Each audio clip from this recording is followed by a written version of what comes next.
después de las elecciones del 26 de mayo? ¿Qué ha pasado con estas elecciones al Parlamento Europeo? La nueva comisión, la nueva configuración de Europa. ¿Cómo ha quedado todo? Pues para hablar de esta nueva legislatura que está comenzando, está con nosotros el profesor de Ciencia Política de la UNED, Mario Collins. Bienvenido. Muchas gracias por la invitación. Comenzamos de nuevo un curso también en la UNED. Y este curso que se presenta muy interesante, con retos importantes para Europa, para la Unión Europea, pues yo creo que casi en todas sus facetas nos presentamos ante algo que no sabemos lo que va a ocurrir. Efectivamente, no sabemos qué va a ocurrir, pero en primer lugar creo que también tenemos que mirar un poco cómo terminó el curso anterior, porque este puede darnos también claves a la hora de tener algunas ideas sobre el progreso de este curso. Hace unos meses estuvimos muy preocupados por el aumento del euroscepticismo, no solo en la opinión pública, sino también en algunos Estados miembros. Y antes de las elecciones pensábamos que los partidos euroscépticos van a tener casi una amplia representación en el Parlamento.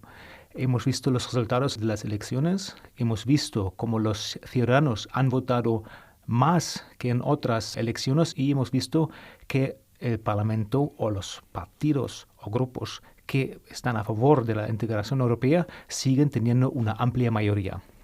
Lo cierto es que realmente en los programas que hemos hecho antes de las elecciones, pues nos preguntábamos qué iba a pasar, porque parecía que países, por ejemplo en el caso de Italia, un país que preocupaba muchísimo porque era un país proeuropeo por tradición, y sin embargo había un movimiento que no sabíamos lo que iba a ocurrir, también en otros países como Polonia, Hungría, pero también en países proeuropeos como Alemania u otros. No digamos ya y dejamos a un lado quizá a Gran Bretaña, Inglaterra, con el problema que subsiste. El hecho es que después de las elecciones todo eso un poco se ha difuminado, un poco no, mucho se ha difuminado, porque realmente, aunque es verdad que dentro del Parlamento hay un núcleo euroscéptico, no del peso del que se pensaba. Tienes toda la razón y ha sido un gran alivio. Casi podríamos escuchar suspirar a los jefes de la mayoría de los Estados miembros de que los ciudadanos al fin y al cabo se han decidido dar su voto a favor de la integración, a favor del Estado de Derecho y a favor también de políticas que unen y que no separan en ese sentido. No obstante, otra lección que siempre tenemos que tener en cuenta es también la forma como se ha elegido la nueva presidenta de la Comisión. Hablaremos ahora de esta fórmula para elegir a la presidenta de la Comisión. De hecho, tengo que decir que yo que estuve en la inauguración del Parlamento, había muchas voces en ese momento que estaban muy en contra de esa elección porque decía que el propio Parlamento no había tenido prácticamente ni voz ni voto en la elección y eso les parecía pues algo muy negativo.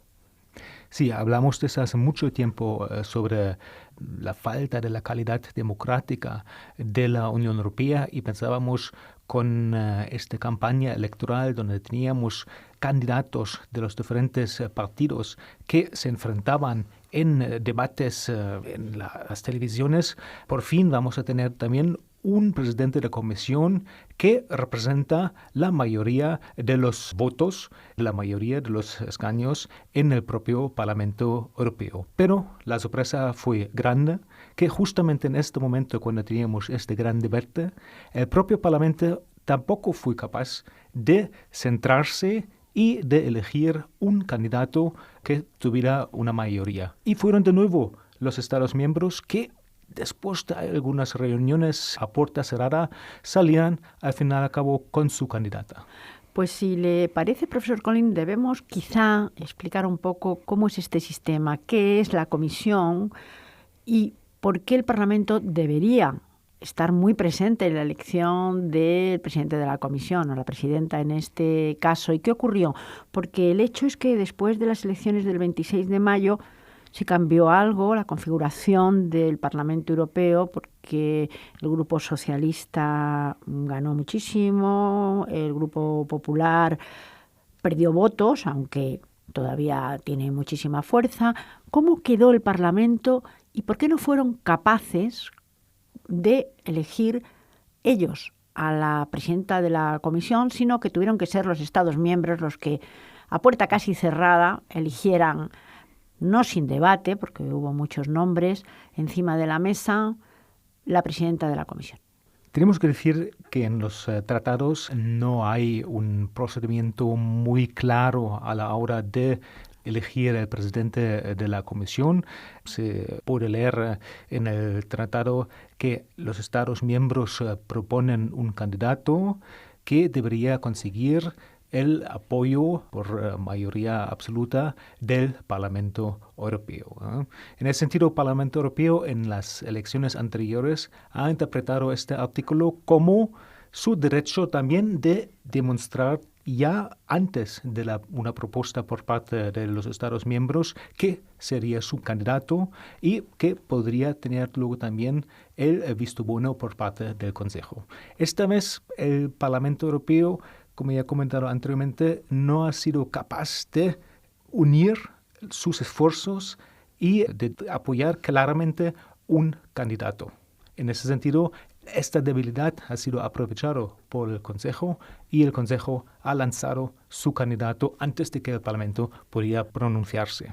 ¿Podríamos explicar cómo ha quedado el Parlamento? ¿Con qué fuerzas y estas fuerzas con qué peso? Porque ha entrado, por ejemplo, los liberales han entrado con cierta fuerza como tercera fuerza, han subido muchísimo los socialistas, ha bajado el Partido Popular Europeo, también están otros partidos como los Verdes, que en algunos países han irrumpido también con bastante fuerza. Sí, el Partido Popular Europeo sigue siendo la mayor fuerza, seguido por socialdemócratas y ya como has comentado, los liberales también han visto un aumento importante del voto a su favor, pero tenemos que decir también los grandes ganadores o la gran sorpresa ha sido también el voto que han conseguido los verdes. Han entrado también o han estado ya en el Parlamento, hay que decir, pero han subido bastante en el voto y en su representación y es realmente un hecho que ya se refleja en cierta forma también en la política o en las prioridades que se ha considerado o que se ha establecido la nueva comisión. Si miramos los euroscépticos, vemos también algo lo que ya habíamos comentado, que la mayoría de los partidos euroscépticos tienen en común su crítica a la Unión Europea. Pero con ello ya termina casi sus temas que tienen en común entre ellos. Si miramos los euroscépticos de Polonia, que tienen una perspectiva totalmente diferente a los euroscépticos de Italia, sobre todo en la política migratoria, también hemos visto el difícil encaje del Vox en estos grupos parlamentarios y ahí vemos en ese sentido también una gran heterogeneidad entre partidos, grupos euroescépticos en el Parlamento Europeo. Sí, esto está claro que no tienen como una línea común. Es cierto que es muy probable que, por ejemplo, el Partido Popular Europeo también entre sus miembros tengan matices diferentes, pero en este caso es que son diferencias muy, muy señaladas. No tiene nada que ver Italia con Francia o con España mismamente y, por supuesto, con Polonia, Hungría. Son temas diferentes. Con esta configuración del Parlamento, de todas las maneras, se pensaba y se hablaba y estaban como en el tintero algunos nombres para elegir para la comisión. Sin embargo, el nombre que más sonaba no ha sido el elegido al final. No ha sido elegido también por oposición del presidente de la República Francesa. Ahí había también diferentes críticas sobre sus capacidades como presidente de la Comisión. Hablamos de Weber en ese sentido, pero al fin y al cabo ha sido también una maniobra por parte de algunos Estados miembros no apoyar este candidato y lanzar como posible candidata Ursula von der Leyen, que ha sido una gran sorpresa. Ella ni siquiera ha sido candidata de un partido en las elecciones. Ella fue ministra de Defensa de Alemania, también, digamos, con una trayectoria ya bastante criticada. Y de repente consiguió el apoyo de Macron, y Macron, a gran sorpresa también de la canciller Merkel, propuso a ella como posible candidata en esta carrera hacia la presidencia de la Comisión Europea. ¿Podríamos decir que la nueva presidenta de la Comisión pertenecería al Grupo Popular o no? Ella forma parte del CDU, entonces dentro de este grupo, en ese sentido sí representa los conservadores también como fracción que mayor número de votos ha conseguido. Representa también la eje alemán-francesa. En ese sentido, ella habla muy bien francés, representa también la propia Unión Europea porque ha estado viviendo mucho tiempo entre Francia y Alemania. Ha sido también una ministra de familia que ha tenido una política, en cierta forma, progresiva. Entonces, ha conseguido por ello también, creo que, el apoyo de los socialdemócratas. Y en ese sentido, ha sido también una candidata que has podido encontrar en esta difícil negociación a nivel europeo un mayor número de apoyos necesarios para convertirse a la presidenta de la Comisión Europea.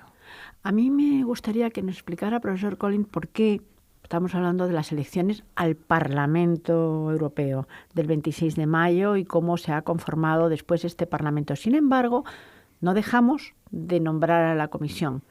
¿Cuál es la importancia de la Comisión? ¿La Comisión realmente tiene quizá ese poder más ejecutivo? Hablamos, sí. Muchas veces decimos la Comisión es el gobierno de la Unión Europea. La Comisión tiene el derecho de iniciativa para proyectos legislativos que posteriormente están negociados y posteriormente aprobados por parte del Parlamento Europeo y del Consejo. La Comisión también es la guardia, en ese sentido, de los tratados. Entonces, ella también vigila el cumplimiento de los tratados. Por ello también el recurso o el procedimiento contra Polonia y Hungría tiene también el origen en la propia Comisión porque vigila también por el cumplimiento del Estado de Derecho y los principios democráticos en toda la Unión Europea. Y por otro lado también la Comisión Europea es el actor crucial en la negociación de tratados económicos con terceros países, siempre por supuesto con un mandato del Parlamento y del Consejo, pero ahí la Comisión tiene mucha fuerza. El Parlamento, por lo tanto, legisla, pero la Comisión hace cumplir. El Parlamento es colegislador con el Consejo, pero no puede lanzar una propia iniciativa legislativa. Quien decide tomar en ese sentido la iniciativa es la Comisión. Si la Comisión decide legislar, por ejemplo, sobre futuros protección de trabajadores en la economía digitalizada, esta iniciativa sale de la Comisión. Luego el Parlamento y el Consejo negocian y aprueban finalmente este acto legislativo. A pesar del Brexit, algo que ya está asumido, a pesar de la situación, yo creo que después de las elecciones de mayo, la Unión Europea respiró de alguna manera. Sí, podemos decir que sí. Vamos a ver la composición final de la Comisión. Vamos a ver también, y lo que también es muy importante a nivel europeo, el final de la negociación del presupuesto. Y vamos a ver también cómo termina finalmente la negociación del Brexit, porque me imagino que este tema nos va a ocupar también durante los próximos años y en ese sentido también podemos respirar en cierta forma tranquilamente, pero el tiempo también pasa deprisa y nunca debemos olvidar que los ciudadanos pueden cambiar su voto en las próximas elecciones si la Unión Europea no ofrece soluciones a los problemas que tienen los ciudadanos. Da la impresión de que se ha dado como una especie de voto de confianza, relativo, pero un cierto voto de confianza pero supeditado a lo que pase después. Hablamos en otros programas y vamos a tener que seguir hablando de los siguientes presupuestos que van a tener muchísima incidencia en muchos países, entre otros en el nuestro. En España va a ser importante lo que se decida en esos presupuestos. También, por supuesto, está el Brexit, esta composición de la Comisión y este Parlamento que empieza ahora a funcionar lentamente, pero que tendremos que ver hacia dónde va. Sí. Y en ese sentido también ahí tenemos, por un lado, una gran ventaja. El Parlamento siempre ha pedido poder decidir sobre el presupuesto que esté luego en vigor en el periodo legislativo actual. Y esta vez el Parlamento va a poder tomar la decisión sobre el presupuesto que se aplicará también en los próximos 4 años. Ahí tenemos una gran ventaja en ese sentido. El Parlamento, por lo tanto, tendrá algún poder de decisión, según nos está diciendo. ¿Y hay alguna otra novedad que podamos destacar o simplemente bastante tienen con intentar, permítaseme la palabra, torear todos los problemas, que no son pocos, que hay ahora mismo sobre la mesa? Siempre tenemos que mirar qué funciones tiene el Parlamento. El Parlamento, por supuesto, es el colegislador, controla, al fin y al cabo, la Comisión en ese sentido. Tiene que mantener relaciones con los parlamentos nacionales y yo diría también que debería reforzar también sus relaciones con los parlamentos subnacionales para, en cierta forma, sensibilizar a esos parlamentos también o apoyar a esos parlamentos también en su toma de decisiones. Porque no debemos olvidar que el segundo colegislador es el Consejo, son los gobiernos nacionales, pero quien elige los gobiernos nacionales o quien controla los gobiernos nacionales son los parlamentos nacionales. En ese sentido, la relación que tiene el Parlamento Europeo con los parlamentos nacionales es crucial. Fortalecer esos parlamentos nacionales también en estados donde el Estado de Derecho y principios democráticos también están en peligro y ahí el Parlamento tiene una función muy importante. Y la comisión, y ya para acabar, una comisión más paritaria, aún se dice más paritaria que nunca, con los temas de medio ambiente como prioridad. Hay la irrupción de los verdes, pero también la preocupación que hay por lo que está pasando en nuestro planeta y que creo que va a estar bastante presente, aparte, por supuesto, de los temas migratorios que están ahí y que dividen, y además dividen y mucho a los distintos países. Efectivamente, una comisión muy partidaria, tanto en el género, en relación a la procedencia de los partidos políticos, también de los diferentes países. No obstante, una comisión también que es, al fin y al cabo, una comisión de representantes de diferentes estados miembros.